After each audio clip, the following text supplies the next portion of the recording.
मुंजा की कहानी महाराष्ट्र के विदर्भ क्षेत्र में प्रसिद्ध एक पुरानी लोक कथा है जो अपनी रहस्यमय और डरावनी घटनाओं के लिए जानी जाती है। यह कहानी उस आत्मा के बारे में है जो एक अनजाने डरावने पेड़ से जुड़ी होती है और जिसके डर ने पूरे गांव को सदियों से भयभीत किया हुआ है। इस कहानी के कई रूप हैं, लेकिन मूल कथानक एक भयावह आत्मा की उपस्थिति और उसके द्वारा किए गए अजीब घटनाओं के इर्द गिर्द घूमता है।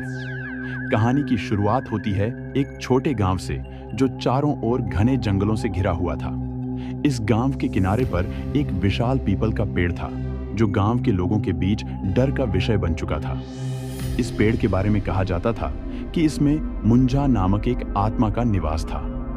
मुंजा एक पुरानी कथा के अनुसार एक अधूरी आत्मा थी जो अपने जीवन काल में किसी क्रूर व्यक्ति के हाथों मारी गई थी। उसकी मृत्यु का कारण प्रतिशोध और धोखे का गहरा संबंध था।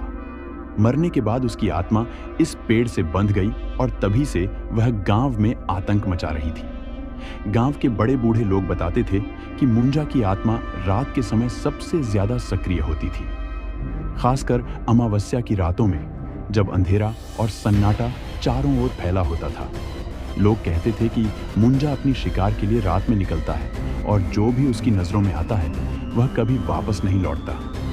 गांव के कई लोगों ने इस पेड़ के पास से गुजरते समय अजीब आवाजें सुनी, जैसे किसी का बुलाना या कदमों की आहट। कुछ लोगों ने तो मुंजा को अपनी आंखों से देखने का भी दावा किया। वह एक लंबे कद का सफेद साड़ी पहने हुआ छाया जैसा आकृति था जिसका चेहरा दिखाई नहीं देता था। कई साल पहले गांव का एक युवा जिसका नाम शिवा था इस पेड़ की सच्चाई जानने के लिए उत्सुक हुआ। वह एक साहसी और निडर व्यक्ति था जो भूत प्रेतों में विश्वास नहीं करता था। उसने अपने दोस्तों के साथ मिलकर योजना बनाई कि वह इस पेड़ के पास जाकर वहां रात बिताएगा और गांव वालों को दिखाएगा कि यह केवल एक भ्रम है। शिवा ने अपने दोस्तों के साथ उस पेड़ के पास रात बिताने का साहस किया, लेकिन रात के अंधेरे में एक एक कर सभी उसके दोस्त डरकर भाग गए क्योंकि उन्होंने असामान्य घटनाओं का अनुभव किया। शिवा ने हालांकि हिम्मत नहीं हारी और पेड़ के नीचे बैठकर पूरी रात बिताने की ठानी। रात के बीच शिवा ने अचानक महसूस किया कि चारों ओर सन्नाटा छा गया है। हवा चलना बंद हो गई और पेड़ के पत्ते भी एक अजीब सी खामोशी में खो गए। तभी उसने पेड़ के पास से एक हल्की सी आवाज सुनी, जैसे कोई उसका नाम पुकार रहा हो। पहले तो उसने इसे अनसुना किया, लेकिन आवाज धीरे धीरे तेज होती गई। अब शिवा को भी डर लगने लगा।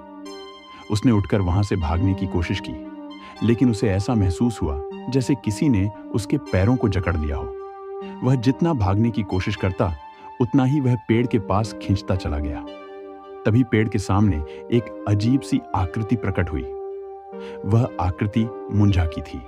शिवा ने उसे देखा और उसकी रीढ़ की हड्डी में एक ठंडक दौड़ गई। मुंजा ने धीरे धीरे शिवा के पास आकर कहा, तूने मेरी नींद क्यों तोड़ी? अब तुझे इसकी सजा भुगतनी होगी। शिवा ने हिम्मत जुटाकर पूछा, तुम कौन हो और मुझे क्यों सजा दोगी? मुंजा ने तब अपनी कहानी बताई कि कैसे वह एक धोखे का शिकार हुई थी। उसके प्रेमी ने उसे धोखा दिया था और उसकी हत्या कर दी थी।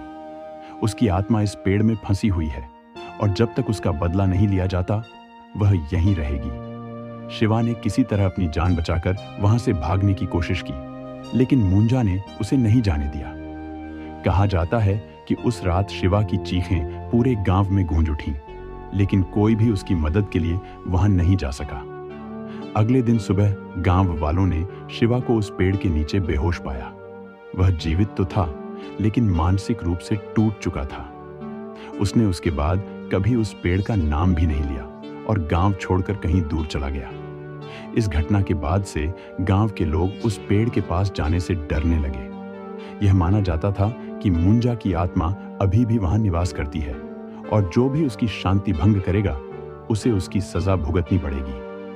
अमावस्या की रातों में गांव के लोग अपने घरों में बंद हो जाते और कोई भी उस पेड़ के पास जाने की हिम्मत नहीं करता। समय के साथ इस कहानी ने और भी डरावनी रूप ले ली। गांव में और भी कई घटनाएं घटने लगी, जैसे लोगों का गायब हो जाना, अजीब आवाजें सुनाई देना और पेड़ के आसपास रहस्यमय छायाएं दिखाई देना। गांव के कुछ युवाओं ने पेड़ को काटने की कोशिश भी की, लेकिन जैसे ही वे पेड़ के पास पहुंचे, उनके साथ कुछ ना कुछ अजीब घटित हुआ। किसी के औजार टूट गए, तो किसी के हाथों में अजीब से निशान बन गए। यह सब देखकर गांव के लोगों ने मान लिया कि मुंजा की आत्मा कभी इस पेड़ को नहीं छोड़ने वाली है।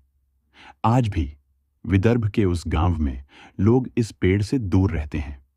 मुंजा की यह कहानी गांव की नई पीढ़ियों को डराने और सिखाने के लिए सुनाई जाती है कि कभी किसी आत्मा की शांति भंग नहीं करनी चाहिए।